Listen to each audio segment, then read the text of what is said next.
Here's a technique that changes everything. Okay, I hear you. Can you help me understand? Notice the difference? That single shift changed the entire dynamic. Feedback should help us grow, right? But sometimes it feels like a punch to the ribs. Does this ring true for you? Today, we'll show you how to handle it without damaging your confidence or your reputation.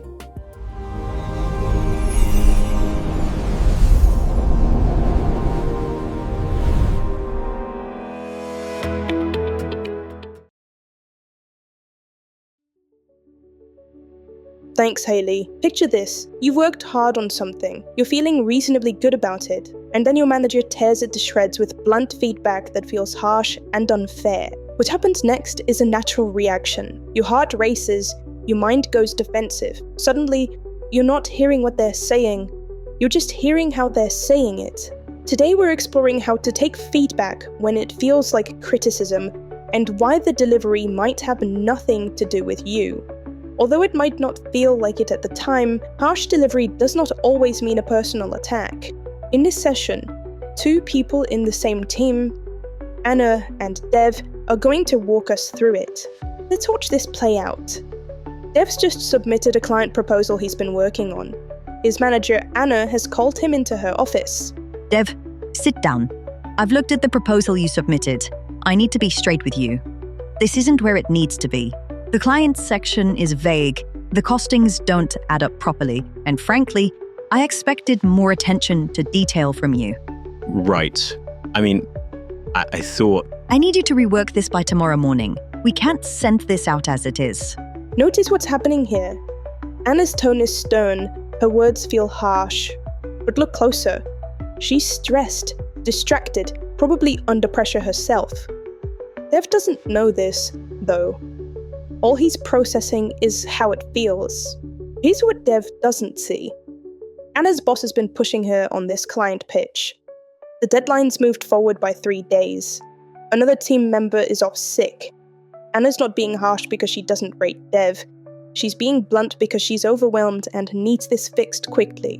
This doesn't excuse poor delivery, but understanding it changes everything. When feedback feels like criticism, ask yourself, what pressure might they be under? What context am I missing? Because 9 times out of 10, the harshness isn't about you. It's about their situation. And here's something we don't typically realize. Senior people often give feedback faster and more directly because they're juggling multiple priorities. What feels harsh to you is actually efficiency to them. They've compressed what could be a 10-minute conversation into 90 seconds because they've got 3 more fires to put out. This doesn't make it pleasant, but it should make it less personal. When someone's being brief and direct, they're often treating you like an equal who can handle straight talk, even if it's not how it makes you feel. Now let's see 2 ways Dev could respond. First, the defensive reaction, what many of us do instinctively. I need you to rework this by tomorrow morning. We can't send this out as it is. I don't think that's fair, Anna. I spent 3 days on this. If you'd given me clearer direction from the start, maybe... Dev, don't push this back onto me. I don't have time for games right now. Just fix it. Fine. See what happened? Dev defended his effort, shifted the blame, and now Anna's more frustrated. It's damaged the relationship and he still doesn't know how to fix the proposal. Let's rewind and try again. I need you to rework this by tomorrow morning. We can't send this out as it is. Okay, I hear you. Can you help me understand which parts of the proposal aren't working? I want to make sure I get this right. The value proposition isn't clear enough, and you haven't addressed their pain points from the brief. Got it.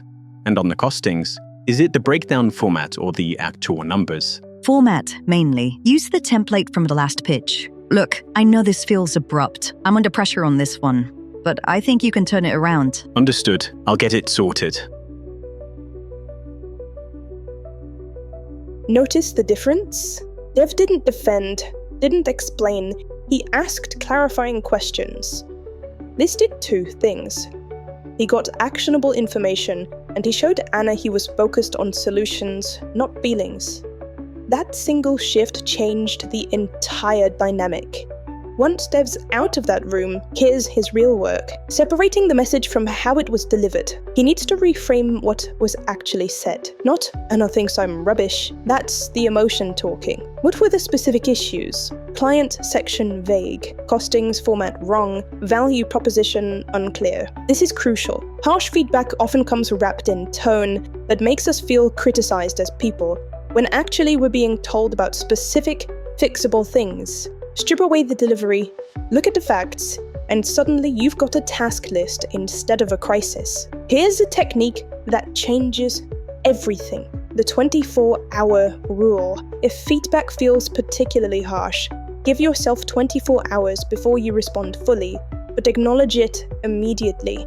Dev said, "I hear you," and asked clarifying questions in the moment. That bought him time. He reviewed the feedback properly and made the changes. Now, with the emotion removed, Dev feels confident to circle back. He knocks on her door. Anna, I've reworked the proposal based on your points. Can you spare 5 minutes to check I'm on the right track? This shows professionalism and initiative. He chose to remove the emotion from the situation, managing his reaction, rather than being influenced by it, and focusing instead on delivering the work. It doesn't prevent him from sharing how he felt on hearing Anna's outburst with her at a later date, but he would be doing so at a time when Anna is more likely to recognize her approach could have been better. And with the work successfully complete, he would be sharing his feelings from a position of strength, not weakness. Now here's the complex bit. If feedback consistently feels imbalanced or unjust, you might need to address how it's being delivered.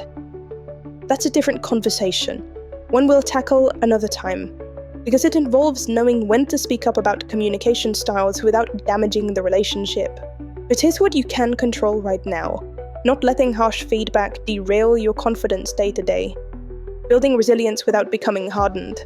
It means taking feedback seriously without taking it personally, and acknowledging that someone's stressed and speaking bluntly without absorbing that stress as your own failure. Let me share something I learned from someone recently. The difference between self-confidence and self-image. When someone gives you harsh feedback, your self-image takes a hit. That's the voice saying, "They think I'm rubbish." But your confidence? That's built on what you know you can do, regardless of one person's delivery in one stressed moment. Strong self-image makes you feel good. Strong self-confidence makes you effective.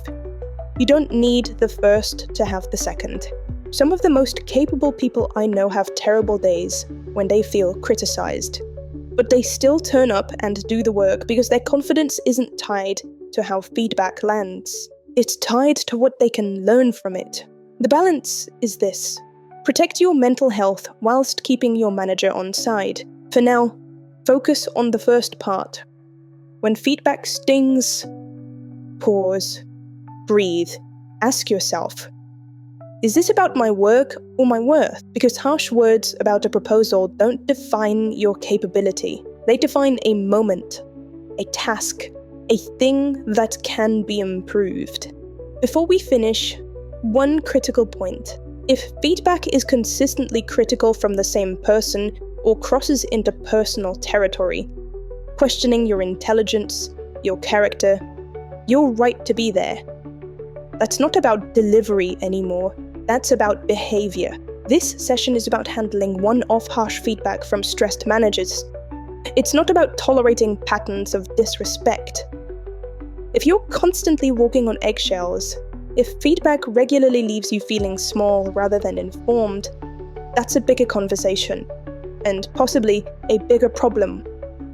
So trust your instincts. Occasional bluntness is often workplace reality, but persistent harshness, that's a management issue.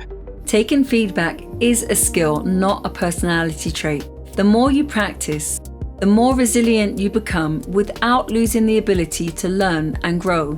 Tomorrow, we'll be exploring 5 questions that great managers ask.